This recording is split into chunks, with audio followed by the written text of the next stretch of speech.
평안히 주무셨습니까? 오늘 아침에는 이사야 28장 14절부터 29절까지 있는 말씀 함께 생각하겠습니다.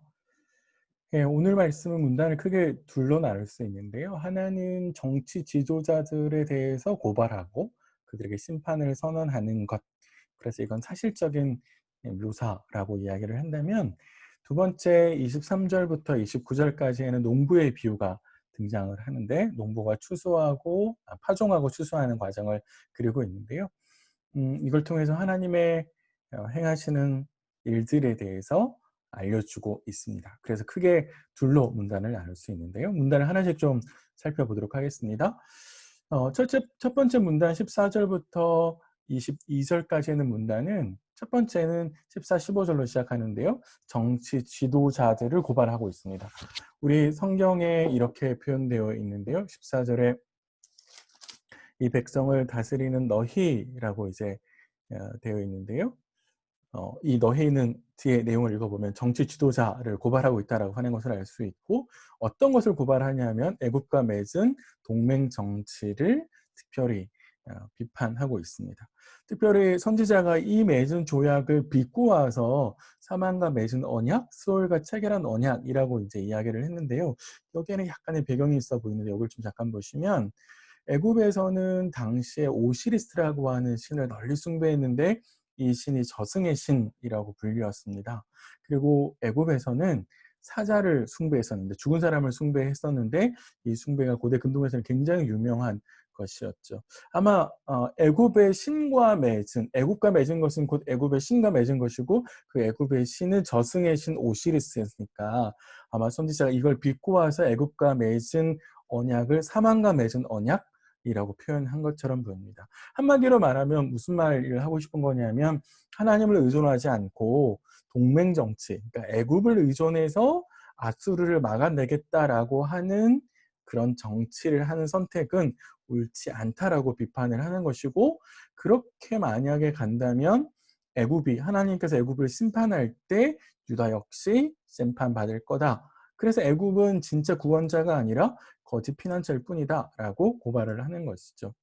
그래서 16절과 21절에 하나님께서 심판하실 거다라고 이야기를 하면서, 그 심판의 근거가 뭐냐면 하나님께서 이미 시험한 돌을 두었다라고 이제 이야기를 하는 것이죠. 시험한 돌이 뭐냐면, 큰 건축물을 지탱할 수 있는지 그 품질을 검사받아서 입증된 돌이라고 이야기를 하는데요.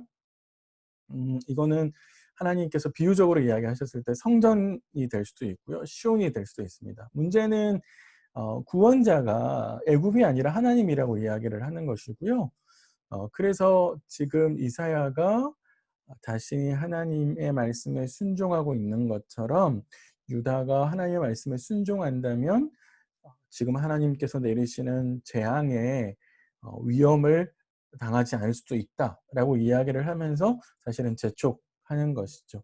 그런데 만약에 그렇게 가지 않는다라면, 하나님께서 측량줄과 추를 이용해서 건축을 하고 수선을 하는데, 사실 이 측량줄과 추가 기준선이 되는 거잖아요.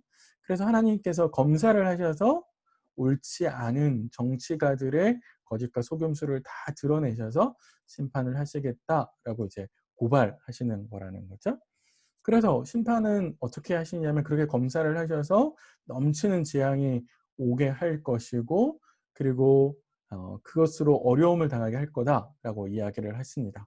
특별히 하나님의 심판이 무섭게 애굽의 실체가 드러나면, 하나님의 심판 앞에 애굽의 실체가 드러나면 유다도 함께 멸망할 것이라고 이야기하는데, 그러한 재앙들이 매일 계속될 것이다라고 이야기를 하고, 그러한 심판들 속에서 결국 애굽의 조약이 짧은 침상과 좁은 이불에 불과했다.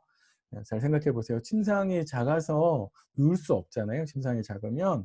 이불이 좁으면 덮을 수가 없잖아요. 마찬가지로 하나님 주시는 재앙 앞에서 애굽이라고 하는 것은 너무 좁고 작은 이불에 불과하기 때문에 하나님의 멸망의 홍수에서 보호해 주지 못한다라고 이제 선지자가 비꼬아서 이야기하는 것이죠. 물론 이렇게 하는 데는 나름의 이유가 있습니다. 왜 자꾸 어, 이런 착각을 하게 하냐면, 이스라엘 백성들, 특별히 정치가들도 마찬가지고 선지자들도 마찬가지인데, 잘못된 신학을 가지고 있기 때문에 그런 것이죠. 구원신학이라고 저희가 표현할 수 있는데, 늘 하나님은 예루살렘의 구원과 축복을 위해서 존재한다라고 생각했기 때문에 그렇습니다. 근데 이사야가 가르쳐 주는 거죠.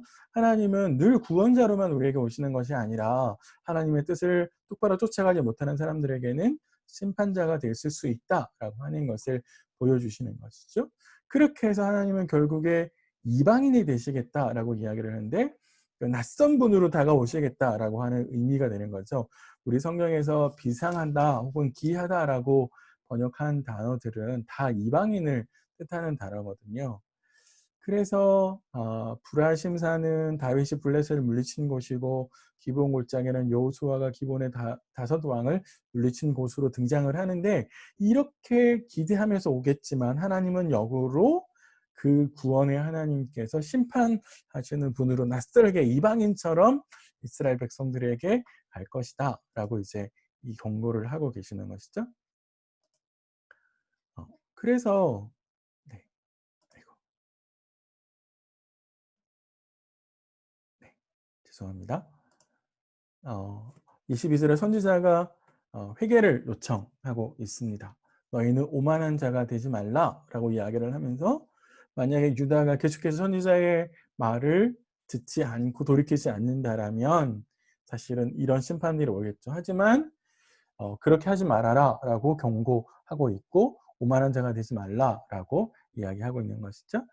심판은 이미 결정되었지만 그러나 살아날 길이 있다라고 이야기를 하면서 그 살아날 길이 뭐냐 하면 하나님 말씀에 귀를 기울이는 것이다 라고 경고하고 있습니다. 농부의 비유는 23절부터 29절에 등장하는데 사실은 이걸 통해서 선지자는 하나님의 경영하심 그리고 하나님의 심판하심 속에서 드러나는 그 지혜를 사람들에게 보여주려고 한다는 겁니다. 비유는 크게 두 가지가 등장하는데요. 첫 번째 비유는 파종의 비유입니다. 농부가 밭을 가는 것은 씨를 뿌리고 씨를 뿌리는 것은 열매를 맺기 위하죠. 그리고 사실은 농부도 곡물의 종류에 따라서 그 곡물에 적합한 모습으로 적합한 자리에 파종을 하는 것이죠. 이것이 하나님이 가르쳐 주신 농사법인데 사실 여기에서 등장하는 것은 하나님께서 선지자를 통해서 선포하시는 말씀이 아무렇게나 하는 것이 아니라 들을 수 있는 사람들, 그들의 상황과 형편에 따라서 하나님께서 선지자를 통해서 말씀하고 계시다라고 하는 것이고 그래서 하나님의 심판이 아주 무섭고 매섭고 비정하고 냉정한 것이 아니라 하나님께서 그들에 맞추어서 사실 해 오셨는데 그럼에도 불구하고 말을 듣지 않는 것에 대해서 심판하시는 것이다라고 이야기를 할 수 있는 거고요. 두 번째는 추수의 비유를 하나님께서 들려주시는데 작물에 따라서 찾아가는 방법이 다 다르지 않습니까?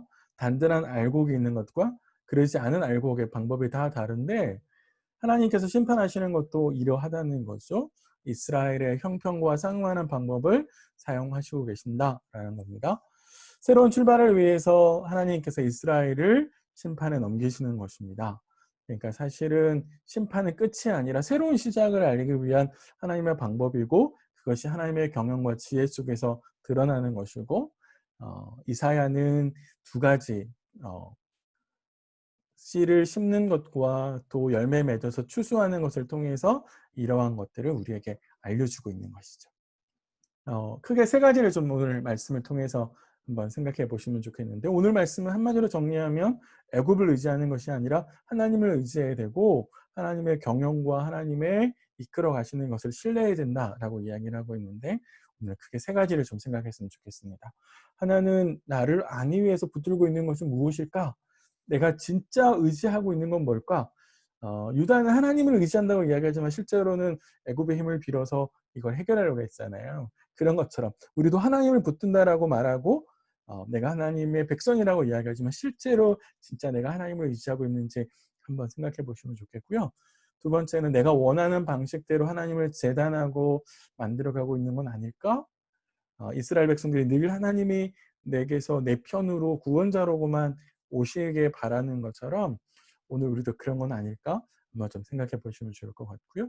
세 번째로 하나님의 심판이라고 하는 것, 하나님의 징계라고 하는 것은 결국에 열매를 얻기 위한 과정인데 이스라엘 백성들로 하여금 포기하지 않으시고 그들을 돌이켜서 정의와 공평을 맺으려고 하시는 하나님의 아버지로서의 마음을 가려 보셨으면 그렇게 하루 좀 보내셨으면 좋겠습니다. 우리와 함께 하셔서 우리를 돌이키를 원하고 동행하기를 원하시는 그 하나님의 마음을 하루 종일 좀 되새기는 그런 하루 되셨으면 좋겠습니다. 저는 내일 아침에 다시 뵙겠습니다.